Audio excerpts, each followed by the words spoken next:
Miqtë e mi, në Tiranë kemi 50 ditë që protestojnë. Këtu në Milano nuk kanë ndaluar protestat. Është javë 4 dhe 5 që protestojnë. Çfarë ju shtyn të vini çdo ditë në protestë këtu? Ka shumë motive, ka pak motive për të mos ardhur dhe ka vetëm motive për të ardhur. Kush beson akoma një manipulator i mashtruesi si Rama është viktime e tij akoma. Një pjesë ata që zvin, një pjesë janë ose njerëz trambur prej tij, shantazhuar prej tij, indiferenca, një pjesë tjetër që nuk vinë, ose ata që janë miqtë e tij të biznesit, ata që i ka hedhur në kockë për të vinë. Pjesa tjetër i kam këtu, gjithë ato janë probleme që nuk mbarojnë në fjalë. Mund të thosh me qindra probleme, jo me dhjetra.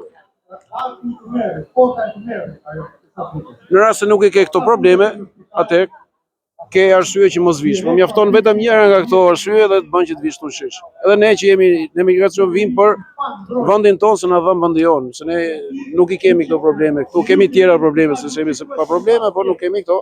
Po prapë bëjmë për vendin tonë. Doja të pyesë diçka, për sa i përket fondit emergjencës që kryeministri i dha 4 milionë euro Tallava, në fond që fondi emergjencave është 10 milion total, domethënë gjysma të lekëve kanë shkuar për Tallava. Çfarë mendimi keni?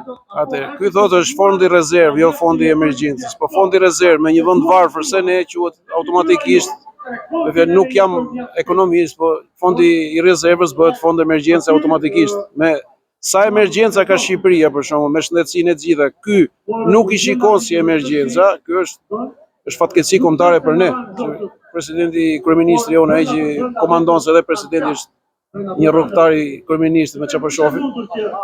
Është problemi jonë është ka qenë ky emergjencë. Gjë më e lezetshme që thash që na zbardhi faqen duke i ble biletat një këngëtari që nuk shiste dot biletat e veta. Për mua turpi ishte këngëtari që nuk shiti dot biletat. Jo i joni që t'i jepnim lekë atij se do na ngeli turpi neve. Shumë e drejtë. Është mësuar me pikturat që shet vetë në afera korruptive, që ka mënyrën e korrupsionit, gjasme i blen pikturat, ndërkohë me rishfetin në atë lloj mënyre. Dhe ky është një lloj sistemi tjetër. Se prapë edhe këto lekë që i ka marrë dikush që ka dhënë tokën ku është bërë koncerti, i ka marrë dikush që është prapë i rrethit problemi tonë. Çfarë mendimi ke pasi kryeministri tha që këta patriota me demek që duan mirëqenien e Shqipërisë, që nuk shesin Shqipërinë, le të shesin flamujtha, le të shesin shqiponja, tha. Çfarë mendimi keni?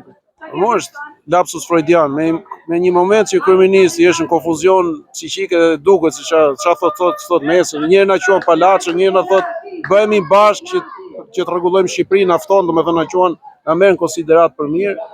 Ky është konfuzion psiqik dhe ky në këtë moment delikat mendor që është ky që ka pas probleme që shkuar se dilte me brek duke bë mbledhje bashkie e tjera me fjalë ky normal nuk mund të jetë normal edhe ky është një moment lapsus freudian që ai ka thënë atë që ka menduar. Me fjalë Shqip domethënë që edhe ju po të vini të shisni Shqipërinë se si puna ime se nuk ja u ble njëri që leshet e flamujt e shqiponjët që si kemi marrë, po do shisni Shqipërinë edhe ju me fjalë. Nuk di sistem tjetër ky di vetëm të shesit. E ka thënë vetë. Çfarë mesazh do t'i jepje sot nga protesta që po zhvillohet në Milano të rinjve shqiptar? Unë e kam kaluar 50-tat, jam në emigracion, nuk mendoj dot për fat keq që të kthejmë në Shqipëri, po të kriju një jetë time atje, ndoshta pensioni nuk i dihet. Kam 2 fëmijë të rritur, këtu janë të rritur edhe ata, po e bëj edhe për ata që më i shpresë të kthehen edhe ata në Shqipëri. Edhe i them të rinjve bëni se është vendi juaj. Ndoshta sot nuk e ndjeni, siç nuk e ndjeja unë aq kur isha i ri, po kalon mosha, me moshën do e ndjeni shumë më tepër. Zgjohuni sot. Neve jemi këtu për të ndihmuar juve, jo dhe aq për veten tonë, por çat ju lëm juve, t'ju lëm jo vetëm t'ju japim shkollën, por t'ju japim edhe një vend rreth parë. Faleminderit.